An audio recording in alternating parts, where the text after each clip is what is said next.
Exploring Creativity, EDGU1001, a video is by Queen Spurlock.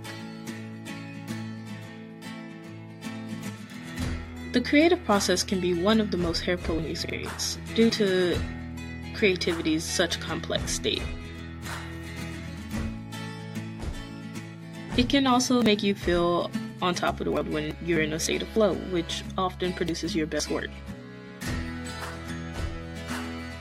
What is creativity? Creativity is an expression of the deepest parts of yourself, work that's novel, appropriate, and significant, an everyday activity, or a complex system, but ultimately, whatever you decide to make it.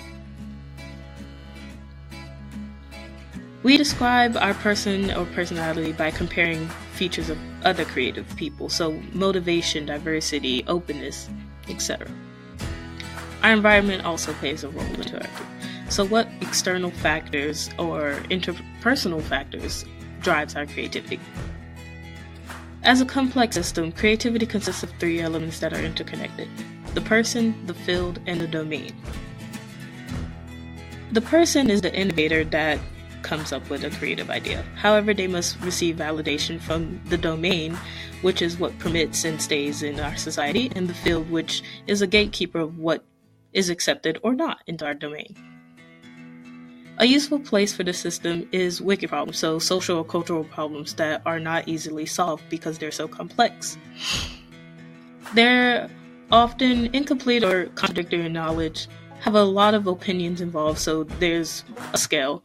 Financial burdens is a probability, and interconnection with other problems is a case for wicked problems.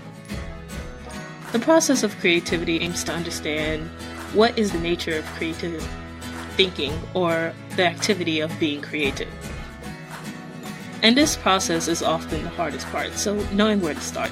Luckily, Sawyer has 8 simple stages to describe us and help us.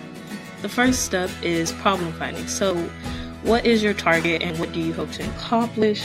Or what is a need in our society that you would like to find out?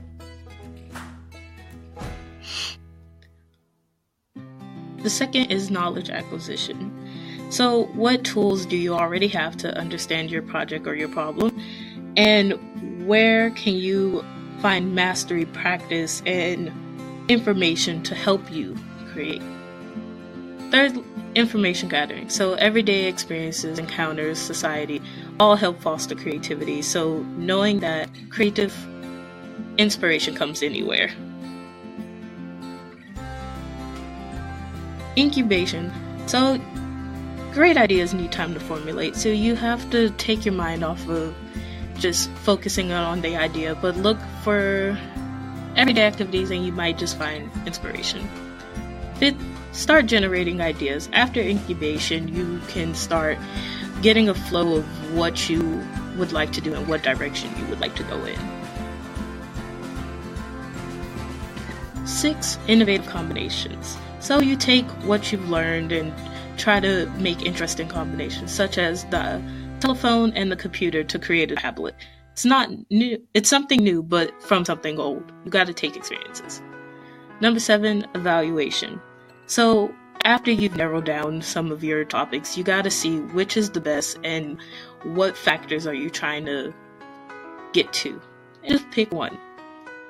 Lastly, externalization. You must produce something. After this whole process you've gone through, you can't just let the idea die off. You have to create something to make it known and expressed in the world.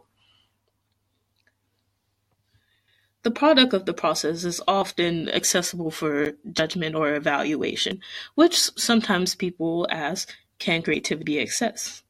But ultimately, yes. So your resources. Thank you.